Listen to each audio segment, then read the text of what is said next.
dowladda iyada joogta ee hadda Puntland waxaanu nahay dowladdii xoreysay Laascaanood 6 February maalintii ay subaxii ku dhawaaqi lahaayeen arrintii go'aanka shirkii Laascaanood ka socday waxaanu haynaa inaanu dhaqaajino 97 technique oo ragayagii mas'uuliyiinta ahaa ee dhulbaantay ee xilalka hayay Axmed ugu ciidan badnaa waad ogeydeeno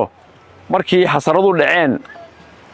3 technique boo ama sukadeeda joogtay anoo aan 7 leeyahay waan 3 bilood gacanta ku hayay mid laga hadlayo Soomaaliland oo 10 ku dhowna waa jireen guddiga ciidankaasi guuray ugaaskina waa fadhiyaa kalama tashan uqaal kalama tashan cid kalena kalama tashan anaa geliyay ciidankaasi gelinka Laascaanood galay oo difaaceeda lahaa ciidankii labaad Axmed ku xigay haddii siyaasiyiinta dhulbaantay laga hadlayana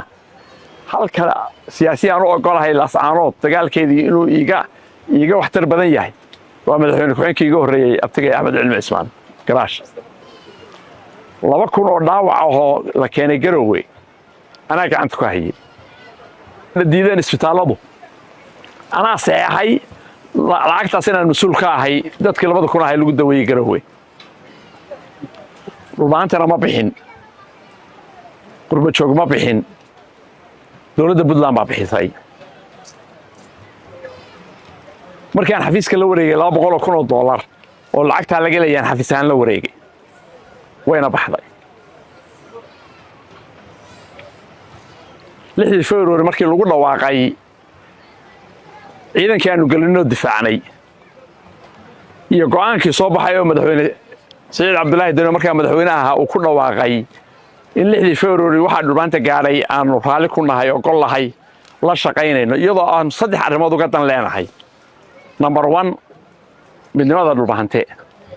number 2 in dhulka la xoreeyo waa ogeydeeno ciidankii aan geliyay gaadiidkiisa xitaa inta kale reera iyo qof fadlahay maalinba waa la cararayseen gaadiidka dagaalamay meesha ku jira keegu ah wala iyadana igala tashan baad Yaxye 2 baabuur aad leeyahay aad siiseen oo maalintii dagaalku dhamaaday bay soo celiyeen warabta xasan ugaasow kuwii shalay ee saanta ku bixin lahaa ama aan ka karin lahayn oo lahaa rag baa meesha lagu laynaya baa maanta la khaatuma la duminaya runtaan isu sheegno annaga meesha tacab gelinay oo xoreynay wiilasha u badan ay dhintay baabuurteeda ku dul dhinteen ma beentay markaas waa joogan saraakiishii